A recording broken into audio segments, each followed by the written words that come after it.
Ayahuasca. They say that 1 cup of ayahuasca is equivalent to 10 years of therapy. I believe it, because it rewires you. Even the things that you might have enjoyed doing, partaking in, such as weed. Honestly, I'm living proof. I'm not saying that it's completely gone away, but it's respected and put on a level where I understand now that weed or marijuana, as well as a lot of these other plant and fungus medicines, mushrooms included, they embody different spirits. They aid in different ways. So, just as you would take herbs to help your body in other ways, there are also aids to connect you to a higher self, your higher power, whatever you may call it. However, ayahuasca, when I took it, funny story, I took it, I laid down, I wanted to do it at my shop, nobody would be there. If I started yelling or purging, because ayahuasca makes a lot of people purge. And what purging is either throwing up or shitting on yourself during the experience. It makes a lot of people, and side note for me on this one here, I'm a firm believer that if you're looking for a drug, it will give you a reaction of a drug. But if you are spiritually, I guess you could say where you need to be, then, and you respect this as medicine, I guess you could say, marijuana is a medicine. That's what it originally was intended to do. All of these things, mushrooms are medicines.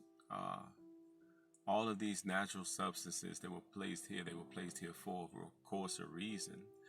And I'm amazed at how we allow people to tell me that one mushroom is proper, it's okay, but the other one is illegal. I'm a firm believer that the plant will tell you that it's illegal in most cases by killing you or hurting you. That right there would tell me that it's illegal right there. That's the law. And even in that, we can still alter things to make the illegal legal. Your choice. However, I took the tea at around 1:55, laid down, waited, and every day, nothing happened for an hour. Then nothing happened for 2 hours. But every so often, I would feel like there was something knocking, like when you listen and you think somebody's at the door, and you listen, turn your head, tilt your head, but then when you don't hear anything, you go back to whatever you were doing. And then I found myself doing that a few times. Well, my man had a pool party, little go-go at a pool party I wanted to go to. Keep in mind what I did in doing ayahuasca. I refer to this experience as for the 3 days before you actually take the tea. I called it, I had to do as Jesus did. I had to die, which means to a certain degree, in essence. No meat, no cheeses, no chocolates, and no extra stuff that's not good. Just fruits and vegetables. I had to kill off a part of me, and that's what I'm saying when I refer to it as I had to die. But I had to kill off parts of me for 3 days. And then on the third day, which is the day of taking the tea, you can't have anything on your stomach because most likely you will purge. And so, it's 5 o'clock now. Damn it. And nothing has happened. So I'm thinking, I'm going to tell my man, you done gave me a dud. It's been two hours now, basically 2.5 hours, nothing. Okay, all right, with a nice joke. But now I'm ready to go get something to eat and go to a pool party. So my friend was like, I don't think that you should do that. And I start dancing a little bit, thinking and showing, hey, I'm good. So we drive, get to the restaurant. I'm starving. I order things that don't even match. I ordered pancakes and barbecue wings, put apples on top of fried apples on top of the pancakes, and mashed potatoes. And I go outside when we finally get the food, and I did something different too. I see a lot of people who do things their way, and I think sometimes we should kind of go by our own spirit. And I felt like that I wanted to do this in the daytime, not necessarily at night with the natural ceremony that they give in Peru, because I'm not in Peru, I'm somewhere else. And I also believe that some of us are solar powered, solar activated, uh, melanin. So um, I decided to do it in the daytime, in the height of the day.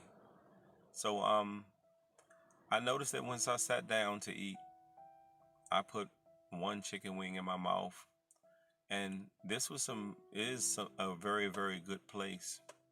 Rubies, and yeah, Rubies is that's the place. So when I go there, I eat things I don't normally eat, like fried chicken with barbecue sauce on it, and yeah, and I don't care. So I noticed that this particular time, I put the chicken in my mouth, and my taste buds had been cut off. I couldn't taste it. I mean, I knew that I was eating chicken. However, I couldn't taste how good it normally tastes for some reason. I was hungry, but I don't believe that that was all about food. So, I don't care. So I then um, eat the second wing, and then I get to my third, and I put it up to my face, and all of a sudden, with the sun hitting me, because it was a warm day, I just bust out in a sweat, and all of a sudden I knew this was it. And then I panicked a little bit calmly, and I was thinking I should have stayed. I should have stayed where I was at. I should have listened. But now I'm out here, and I've seen on videos when people do ayahuasca how they sometimes are yelling and screaming and flailing their arms, and like I said, pooping on themselves and throwing up. And I'm like, man, you're gonna have to pull over on the side of the road, and the police gonna come. And how do you explain this? So I got up and staggered to the bathroom, and people kind of noticed it. Hey, I came in cool, but I'm staggering now. Then I came out because I thought I was going to have to throw up in the bathroom, but I was okay. I just didn't know what to do. So I was staggered back out to the car and got in, and I had my right arm over my head, leaned the chair back, and we're driving, and she's speeding.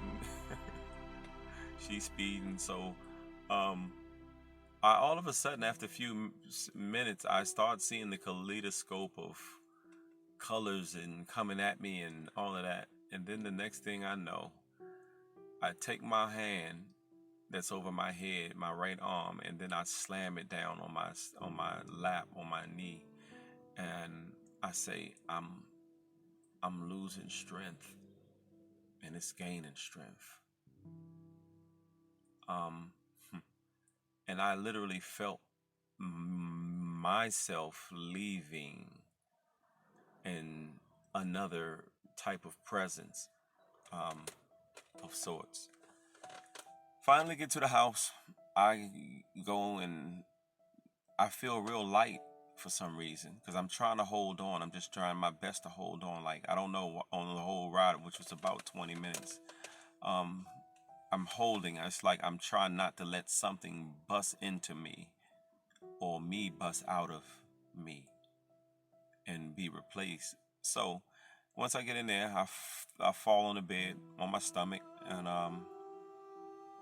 the craziest thing is that I just go into sort of a trance, sort of like I'm a medium almost, And I start talking real low, like I'm talking like this right now, where some of the words you don't even know what I'm saying. You can't catch it because it was all caught on audio. It was all recorded. But in saying that, one of the first things that I asked, because I felt like I was being guided by a mother wherever I wanted to go and I wanted to talk to, even though I was guided by a mother spirit, it was the presence of others, that I wasn't alone. It was us or them or they. Name's not necessary. However, I asked, are you pleased with me and my work? And the feeling was that of, like when you see a vanilla ice cream cone and you see them drizzling the chocolate down it. There was a feeling of pleasure, of happiness, of approval that came down over me, and I smiled, physically smiled, because I felt good, I felt happy. Like with all the work that I've been doing, with the pendants and the unks and the shirts, and constantly sacrificing everything. I finally felt like, I'm on the right track. And I knew that I was. I knew that I was being guided with all of the information and making in every detail of it. However, it was like now I finally went to the boss, and the boss has spoken. One thing that was profound, that very profound, is that I asked, is there anyone in my circle that shouldn't be? And I'm thinking the average answer would be, hey, this person or that person shouldn't be. You should get rid of them. But the response was profound, because the response was, after I asked, is there anyone in my circle that shouldn't be? If there is, then we aren't doing our job. And we are doing our job.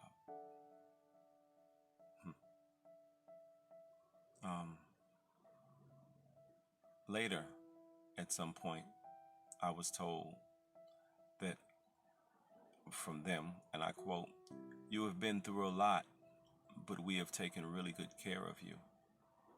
And at that moment, the physical tears came out. When you understand your story, the story that you hold in silence, that nobody knows, or very few people know, I understood. Yeah. I was humbled. Ego was snatched from me. I was told not to ever forget, don't you ever forget that you are a child of God, for God, by God. And you do as you are instructed. And continue to do as you are instructed. I remember repeating, you have work to do. And then it was changed to, you have worth, WORTH, to do. You have worth to do. Even my friend, I was told to be patient. Set her aside, but don't set her aside. Set her aside, but don't set her aside. Set her aside, but don't set her aside.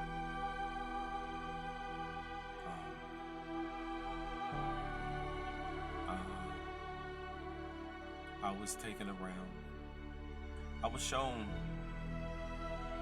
the image of, and given the feeling of, I want you to imagine you trying to hold somebody up and you're underwater, but you're trying to save them, you're trying to hold them up, but you are underwater.